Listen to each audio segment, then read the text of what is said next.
Look at the piece of metal sitting in your driveway gathering dust and bird shit while the bank siphons interest from your sweat, and tell me that is an asset when in reality it is a 2-ton anchor dragging you down into the social sludge of mediocrity. You have been programmed by a century of marketing to believe that freedom has 4 wheels and a combustion engine, but the architect knows that real freedom in the modern age has a graphics card and a high-speed connection to the global server. You are investing in a machine that depreciates the moment you sign the paper, a machine that requires constant feeding of fuel and insurance, a machine that exists solely to transport your biological vessel to a place of employment that you likely despise. This is the biological leak of the highest order, where you trade your future capital for a depreciating liability just to signal status to a bunch of parasites who don't care if you live or die. The car is a cage that you pay for the privilege of sitting in while you wait in traffic, listening to the acoustic rot of the radio while your life ticks away one red light at a time. The powerful computer, on the other hand, is a weapon of mass creation, a portal to the neural mesh where the actual resource capture happens in the 21st century. It is not a toy for games. It is a factory that sits on your desk and prints value while the rest of the world is stuck in the commute. The meat sees a computer and thinks of entertainment, but the sovereign sees a command station that allows him to influence the world without ever leaving his fortress. The noise of the automotive industry is designed to deafen you to the logic of the digital economy. They sell you the image of the open road, but the reality is a gridlock of frustration and a monthly payment that eats a hole in your mitochondrial energy reserves. You are working hours of your life just to pay for the vehicle that gets you to work, and the cycle feeds itself until you are old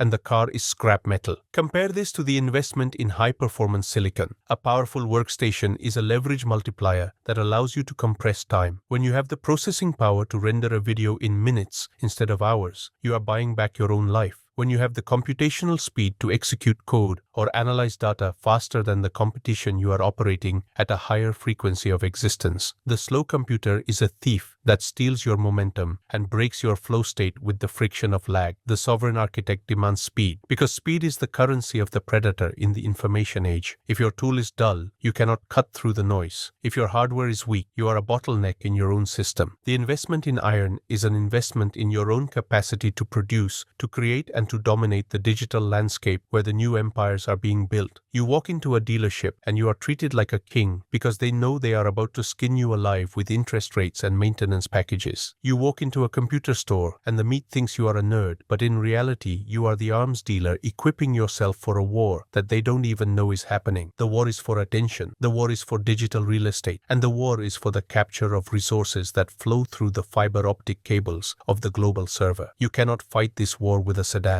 You fight this war with a multi-core processor and enough RAM to hold the entire structure of your project in active memory. The car is a liability that exposes you to the physical risks of the road, the police, and the unpredictable behavior of other biological units. The computer is an asset that shields you in the safety of your own environment, allowing you to project power globally without physical exposure. This is the logic of the ghost. You do not need to be seen on the highway. You need to be felt on the server. You do not need to impress the neighbor with a shiny hood. You need to impress the market with the output of your mind. The vanity of the car culture is a trap for the soft man who needs external validation to feel like he exists. The harsh reality of the hardware culture is that only the performance matters. No one cares what your case looks like. They only care about what your machine can deliver. The biological error is thinking that physical mobility equates to social mobility. You can drive a luxury car and still be a slave to a wage cage, but if you master the tools of digital production, you can be broke in a basement and still have the leverage to topple a giant. The computer is the great equalizer. It is the sword in the stone waiting for the architect to pull it out. But you are too busy washing your car on the weekend to realize that you are polishing your own chains. The system wants you mobile in the physical sense, so you can be tracked and taxed untold. The system fears the man who is stationary in body, but infinite in digital reach. When you invest in iron, you are telling the world that you are a producer, not a consumer. You are telling the market that you are ready to process the raw data of reality into a structure that yields profit. The car consumes resources, the computer generates them. It is a simple equation of entropy. One path leads to a junkyard courtyard. The other leads to the neural mesh of sovereignty. Stop trying to look rich and start trying to be dangerous. A dangerous man is a man who can outthink, outproduce, and outmaneuver the collective sludge using a machine that obeys his every command with zero latency. Every time you see a commercial for a new car, you are seeing a propaganda film designed to keep you poor and distracted. They show you empty roads and smiling faces, but they never show you the mechanic bills, the parking tickets, and the stress of the rush hour. They are selling you a hallucination. The reality of the workstation is cold and hard and silent. It does not promise you adventure. It promises you the capability to build your own adventure. It does not promise you sex appeal. It promises you the power to secure the resources that actually attract high-value partners. The meat chases the symbol. The architect chases the function. You need to strip away the emotional attachment to the vehicle and see it as a utility. Buy the cheapest reliable transport you can find and dump every spare dollar into the machine that makes you money. Upgrade your brain's extension, not your body's carrier. The interface between your mind and the global server is the keyboard and the screen. And if that interface is slow, your thoughts are slow. If that interface is glitchy, your will is compromised. You are a cyborg,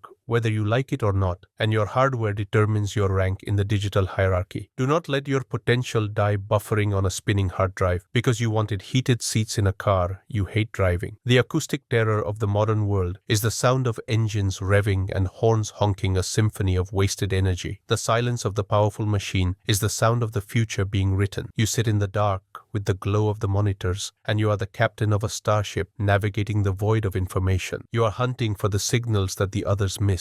You are compiling the code that will automate their labor. You are rendering the visuals that will capture their attention. This is the work of the sovereign. It is lonely, it is difficult, and it requires a machine that can keep up with the speed of your cognition. When you cheap out on your tools, you are disrespecting your own craft. You are telling yourself that your time is not valuable enough to save. You are telling the universe that you are content with the lag. The architect does not tolerate lag. The architect demands instant execution. The click of the mouse must result in the immediate reconfiguration of the pixel. The thought must become the action, without the friction of the hardware getting in the way. This is the investment in the self. This is the recognition that you are the operator and the machine is your exoskeleton. We are deconstructing the lie of the status symbol. The car is a status symbol for the 20th century man, a relic of an industrial age that is dying. The high-performance computer is the status symbol for the 21st century, sovereign, a proof of work that shows you are plugged in and ready to execute. You cannot drive your car into the blockchain. You cannot drive your car into the cloud. You cannot drive your car into the algorithm. You are investing in a dead asset class while the digital world is exploding with opportunity for those who have the hardware to mine it. The biological leak is stopping you from seeing this because you are programmed to want the approval of the tribe, and the tribe is still impressed by shiny metal. Fuck the tribe. The tribe is broke. The tribe is stuck in traffic. The tribe is drowning in debt. You want to be the one who sells the tribe the map to the exit, and you can't draw the map on a steering wheel. You draw it on a 4K monitor with a GPU that burns electricity like a furnace of pure logic. Phase 2 will cover the tactical setup, how to build the station, how to optimize the workflow, how to turn the iron into a money printing press. But first, you must kill the desire for the car. You must kill the part of you that wants to be seen at the stoplight. You need to embrace the invisibility of the room. You need to love the hum of the fans more than the roar of the engine. The car takes you to places where you spend money. The computer takes you to places where you make money. It is a binary choice. You can be a passenger in your own life, or you can be the driver of the simulation. But to drive the simulation, you need the console. You need the iron. You need the power. The rest is just noise and exhaust fumes. Clear the garage. Fill the disk. The siege is digital, and you are currently unarmed. Tactical execution initiates the moment you sit down in the cockpit of your command station and realize that the interface before you is the only true extension of your will in the digital age. We are moving past the theoretical appreciation of hardware into the brutal logistics of the setup, because a sovereign architect does not build a fortress on a foundation of shaky equipment. Your objective is zero latency between the firing of a neuron in your brain and the execution of a command on the global server, which means every component in your chain must be optimized for speed and reliability, not for aesthetics. The first step in the tactical acquisition of iron is the total rejection of the consumer mindset that values brand loyalty and RGB lighting over raw computational throughput. You are not building a disco for children. You are building a silent black box of industrial dominance that hums with the potential potential to bankrupt your competition. The tactical specification requires you to prioritize the processor and the memory, because these are the engines of your cognitive leverage, allowing you to run multiple simulations, render high-fidelity assets, and compile complex code structures without the machine ever stuttering. The meat buys a computer to consume content, but the architect builds a workstation to crush the production queue. The environment in which the iron sits is just as critical as the silicon itself, because the biological vessel must be maintained in a state of peak alert without succumbing to the fatigue of the static posture. You are investing in the ergonomics of the pilot, not for comfort, but for endurance, because the resource war is won by the man who can remain locked in the flow state for 12 hours straight, while the weak break their backs and lose their focus. This means the chair is not furniture. It is a support structure for your spine. The monitor arms are not accessories. They are precision instruments that align the data stream with your optical axis. And the keyboard is not an input device. It is the trigger mechanism of your weapon. Every piece of friction you remove from the physical interface increases the velocity of your output. When you eliminate the micro stresses of a bad setup, you unlock the ability to operate at a level of intensity that the average worker cannot comprehend. They are fighting their own bodies while you are fighting the market. The tactical advantage is absolute when your hardware disappears and you are left floating in the pure data of the neural mesh. The return on investment for high-end iron is calculated not in years, but in weeks, because the speed at which you can iterate on your ideas determines your survival in the high-frequency environment